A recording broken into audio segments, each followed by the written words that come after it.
Yun guys, so ngayon naman discuss natin ito yung geometry about specifically sa triangles.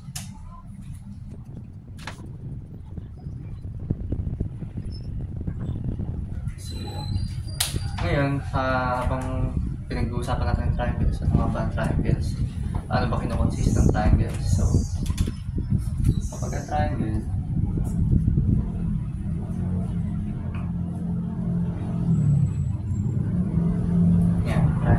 ano ba kinoconsist ng triangles? So, ano ba yung mga klase ng triangles? Meron umagsak ng cellphone. So, yan. Ang triangles ay right triangle. Pwede rin siya.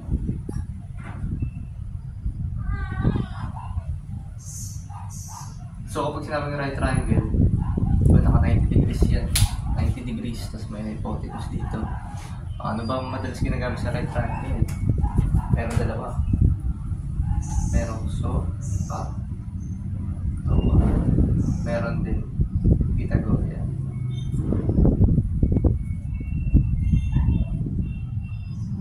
So, yan. Sa oblique triangles, meron din gano'n. Ano ba mga ginagamit pagka oblique triangles? Meron tayo sine, tsaka cos. So kung hindi mo pa alam yan, ayan, yun na yung madalas ginagamit natin. Sine law, cosine law kapag triangles, pero kapag right triangles, madalas wala talaga. So, ayan. So, palaparan natin, what is sine law ba? Sine law,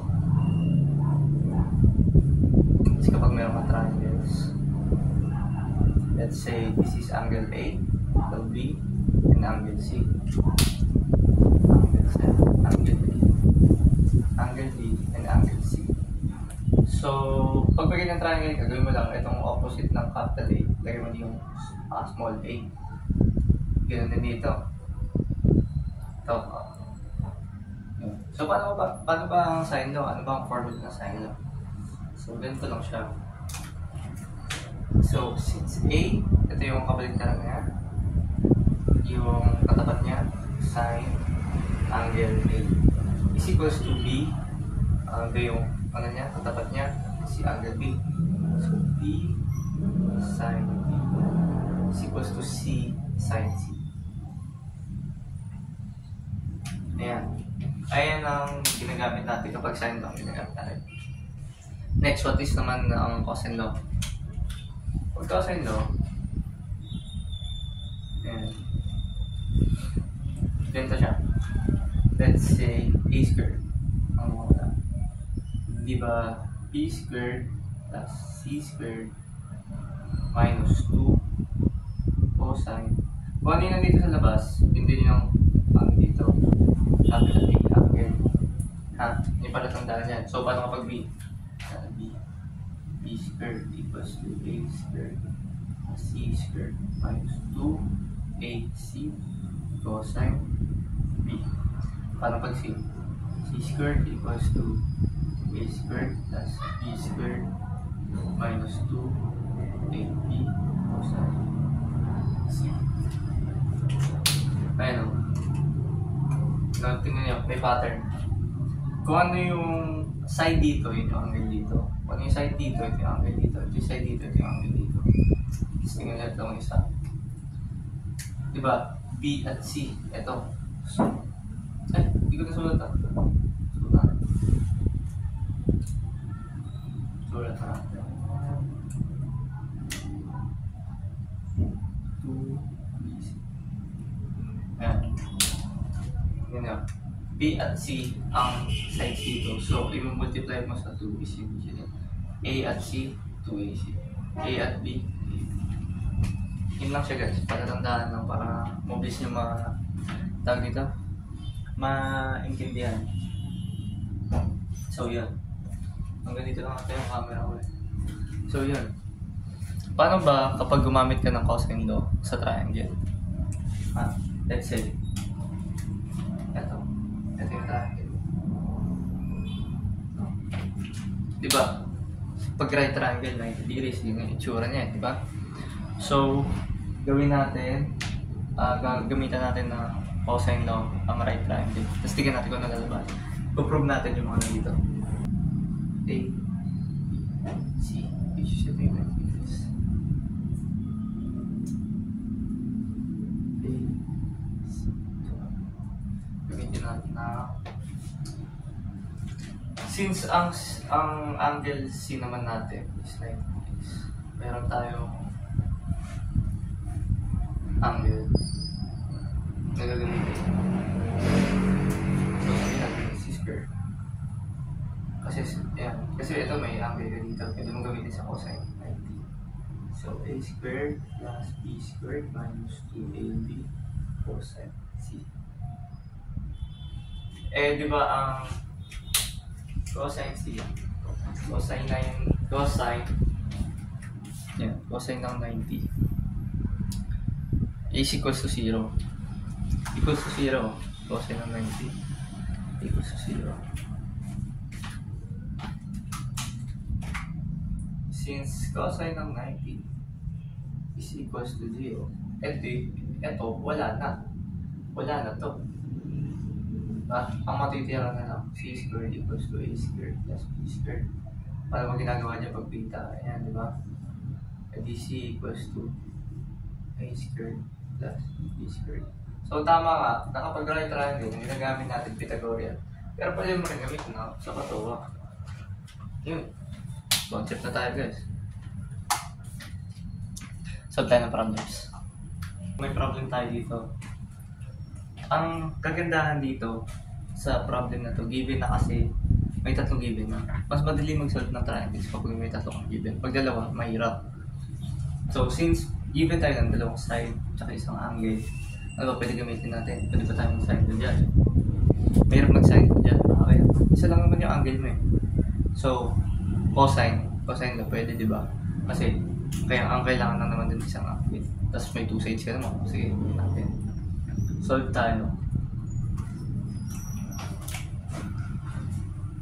Cosine. Okay. So, yung hinahanap natin is yung sine A. E di, yung cosine doon na pang A, yung gamitin mo. Ito.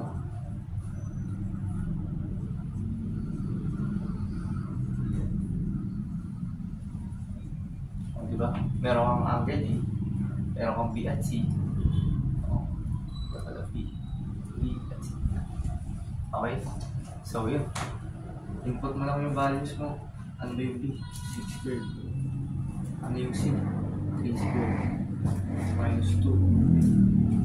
6. Tsaka 3. So, may cross kami tao. 120. Hindi natin kapit alabas. Huwag nyo na i-shape solve guys ha. Kasi matagal kasi yan eh. Gawin nyo, i-simplify nyo na lang. E di, ito lang unahin mo. O, pwede mo muna yan. Paano ba yan? 6 squared. 3 squared. Minus 2. 6. 3. Cosine. 15.689 ang nakuha ko. 15.689. Teka, dami ko. Nakuha ko eh. 15.689. O, diba? A lang naman yung hinahanap natin. Paano ba gagawin yan? Square root mo. Magka-cancel ito, diba? O, square root.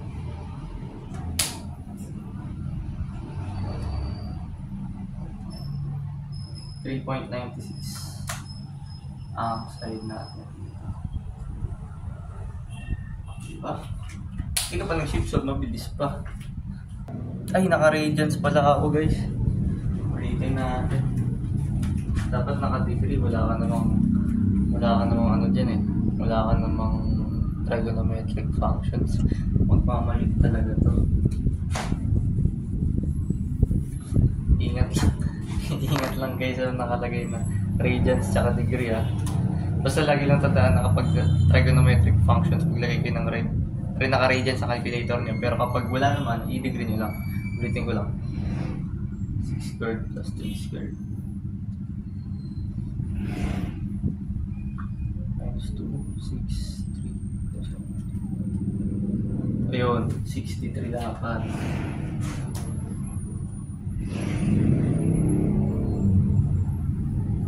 Tapos, since yun nga, yan, i-square root mo lang yung 63. Ano ba yung square root ng 63? 7.94 ang side A. Yun. Kasi, kung naka-radians yan, tapos lumabas yung ano mo, wala, tapos nasa choices pa, hindi wala ka. Okay, so solve natin ang angle B. Ano ba natin isa-solve ang angle B? Since may side A ka na, lagay natin yung solve natin.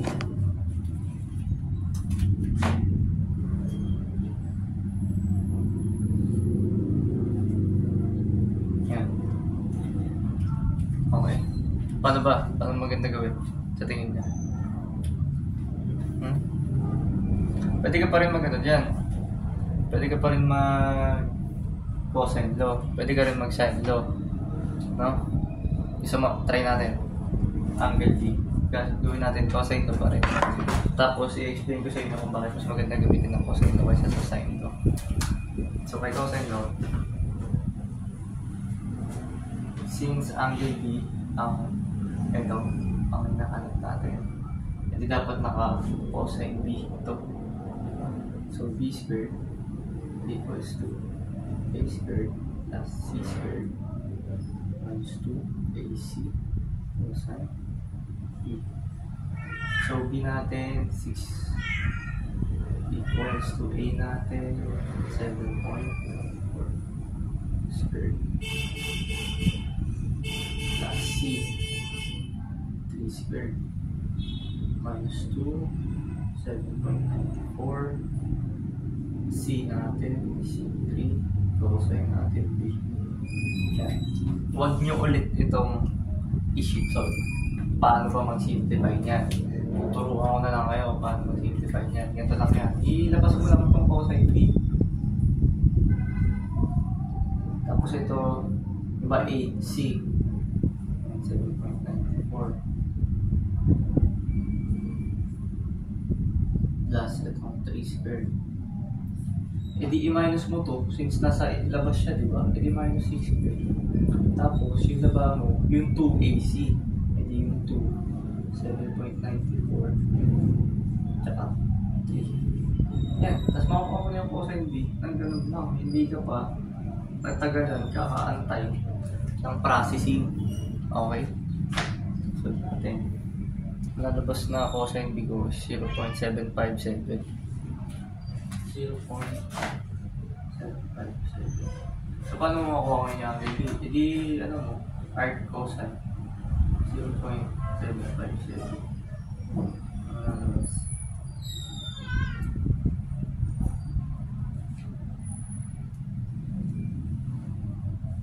40.84 degrees. Ayun. Nakuha ka ng angle B. Yan yung mga given ko kanina. So, try natin gamitan ng sine law. Gagamitan natin ng sine law. Tapos, humanap tayo ng kunyari, di ba, kanina, ang hinanap natin sine B. Sine, yung angle B. Di ba, ang nakuha natin kanina is 40 degrees. So, kanina, ginamitan natin ng cosine law. What if ngayon gamitan natin ng sine law? Okay, gamitan natin ng sine.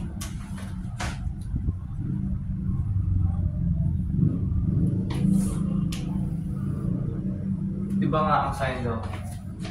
A sine A equals to B sine B. Yan, ganyan lang gawin natin. Kasi angle B na naman hinahanap eh. Ito sa side A natin, sa 94.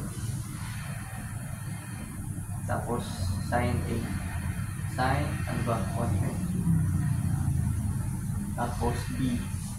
6 over sine na B. Ito yung bala. So, paano ba natin hanapin yan? Pwede may cross multiply lang yan.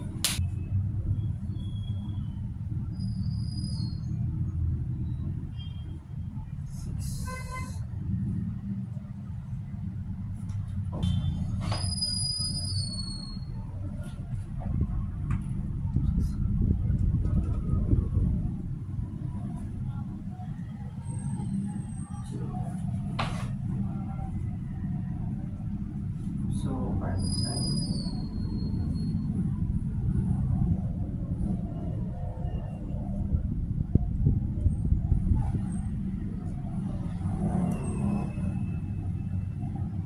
.87.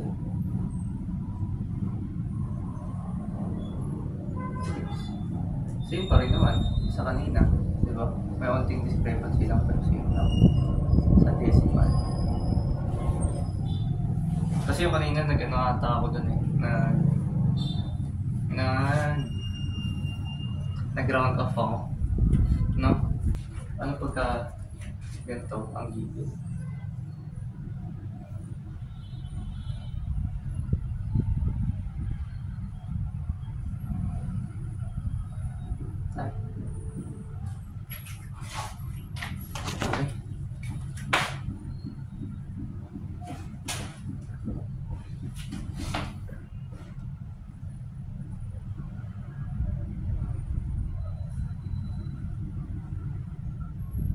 Tapos ito yung hahanapin. Let's try natin gamitan sa endo. Teka lang. Gamitan natin ang sa endo yan. Tapos explain natin yung kinaibahan talaga niya bakit yun. Okay? Ewan ko kung abot ako ng camera dito. Check ko nga.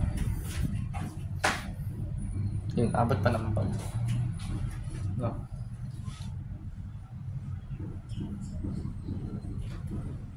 So yun, sign ulit tayo. Ito ulit. Gamitin natin since dalawa lang naman lang.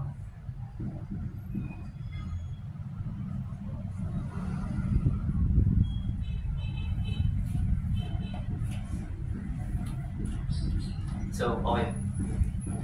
A, meron kang A, side A. Hindi mo alam yung sign A mo.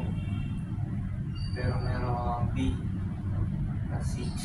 Ano ba sign mo? Ito yung given na natin 40.8. Ano to? A mo. Diretso ko na. Ate,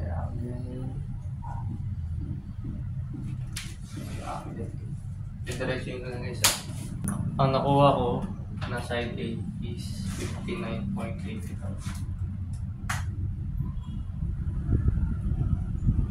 Which is basically 60 degrees. Diba? Ba't ganun? Eh dito, 40.8 rin naman yung nakuha natin dito. Tapos ang side A ko, 120. Pero dito, 40.8 naman, same naman ang sides. Ang nakuha ko, 60. Bakit ganun? Diba? Bakit dalawa ang lumabas dun sa ating explanation? Okay? Paano naman pag tinry ko yung cosine na dito? Diba? Sige nga, cosine mo ka natin ito.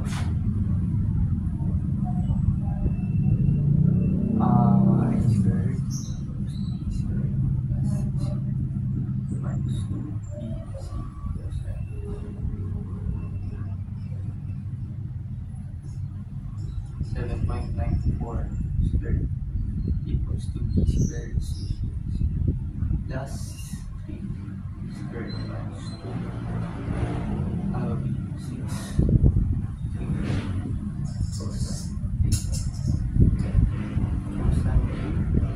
is equals to 6 squared plus 3 squared minus 7.94 squared over. Sorry guys, lagi nahulog yung cellphone ko, mahangin kasi. Ayan na lang. Yan. Sinimplify ko lang. Solve natin 6 squared plus 3 squared minus 7.94 squared. 2 times 6 times 3.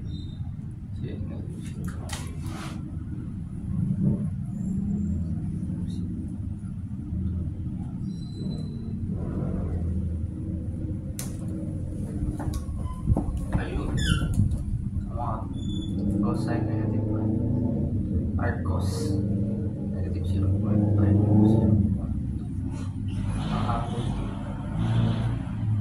Nalabas dito 120. Wow. Ito nakuha ko 120, 220. Tapos dito 60. Tapos paano kapag pareho na sa choices? Eh di palilito ka na. Pero naman, di ba, kunyari, gumamit ka sign na dyan, tapos nakita mo sa choices. Kasi ikaw examiner, syempre isipin mo, tama na kagad yung sagot mo eh. Pero there's more. Diba? Ito yung sinasabi ko, bakit? Bakit mas safe gumamit ng cosine sa sine law? May explanation dyan.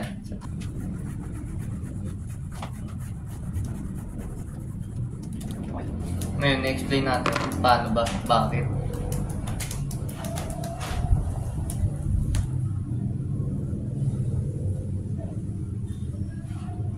Triangle yan, di ba? So, kapag nilagay natin by quadrant ito, 30 degrees na to. Di ba meron tong mirror dito? Na 30 degrees din. Di ba? Tama. So, pwede ka ba sabihin na ito ay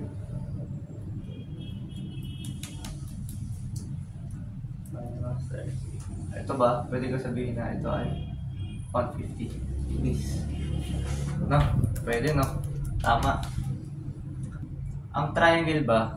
Ano ba ang smallest value ng triangle? Ang smallest value ng triangle, na angle ng triangle, ang pinaka-smallest. Di ba hindi siya pwede mag-zero? Pag nag-zero kasi siya, line na lang siya. Okay? So, dapat greater than. Greater than siya. Pero, ano ba limit ng triangle? Di ba? Pwede ba siya umabot ng 180? Di ba? Hindi. So, masasabi natin, makukonclude natin na ang limitations natin ng angles pagdating sa triangle ay ganito. Hindi, sige, ano lang. Ito na lang gawin natin. Pakita ko muna. Di ba sa quadrant 1? Diba? Meron ka 0 dyan. Ito ko 90. Sa quadrant 2 naman, dapat less than, ay ano nga, 180. Pero, greater than 90. Diba? So, ang limitations natin dyan, hindi ka pwede lumagpas dito ng angles. Okay? So, ang limitations natin dito is 0 less than 2 degree is less than 180. Diba? Hindi ka pwede hindi ka pwede mag less than 0 eh. Ito, 0 less than degree, which means that the angle is greater than 0. Ganun yung basa doon, ganun yung tamang explanation doon. Okay? So, paano ba yung pinapoint out ko dito? Tignan nyo sin 30 tsaka sin ng 150. Input nyo sa calculus.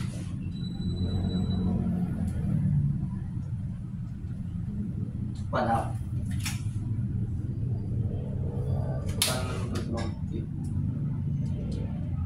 One half din.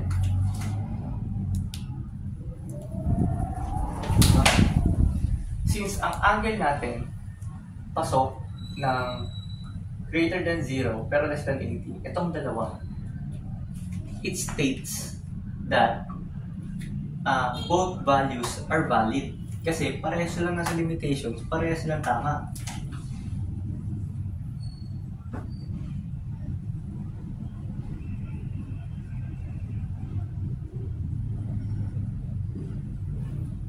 Diba? Gets ba yun? Gets na yan. Diba? Na mo, i-arc cosine ko yung pag in-arc cosine ko to, itong dalawa, 150 tsaka 30. Ang lalabas lang sa akin dyan. Ay, hindi. 0.5. Lalabas sa akin dyan 1. Hindi. Tingnan lang natin. Arc cos natin. Arc sine 0.5.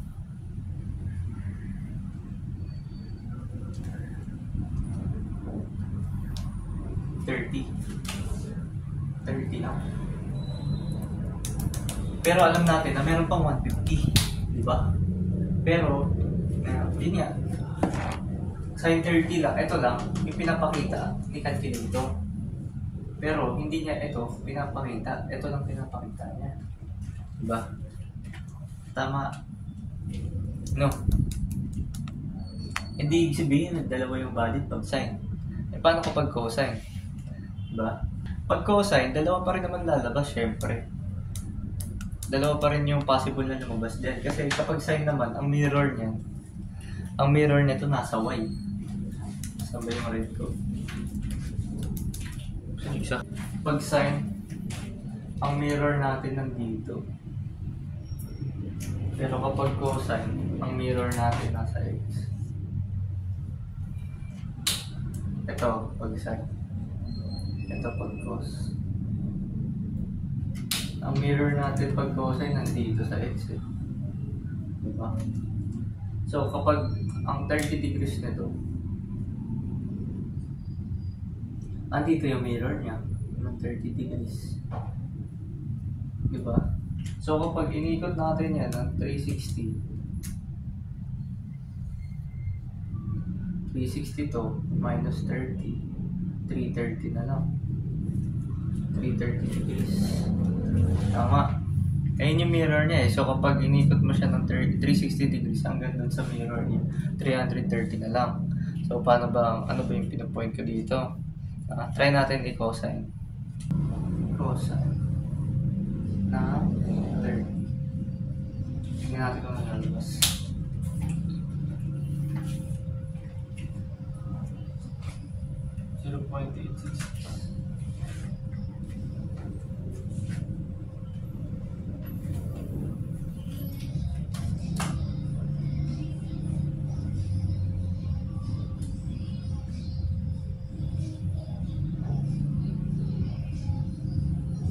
Cosine na to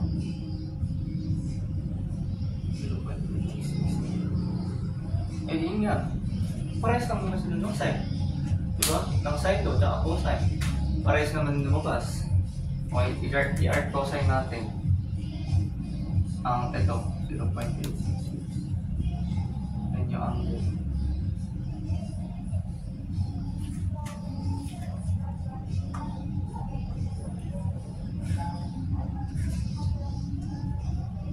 $30 ang lumabas. Nasagot. Pero, si 330 hindi lumabas. Bakit? Di ba nga, ang limitations natin sa triangle ay si theta 0, 180. Eh, ang 330 papasok pa din sa limitations na yan. Di ba? Hindi na siya sagot. So, ang valid answer natin dito ay 1.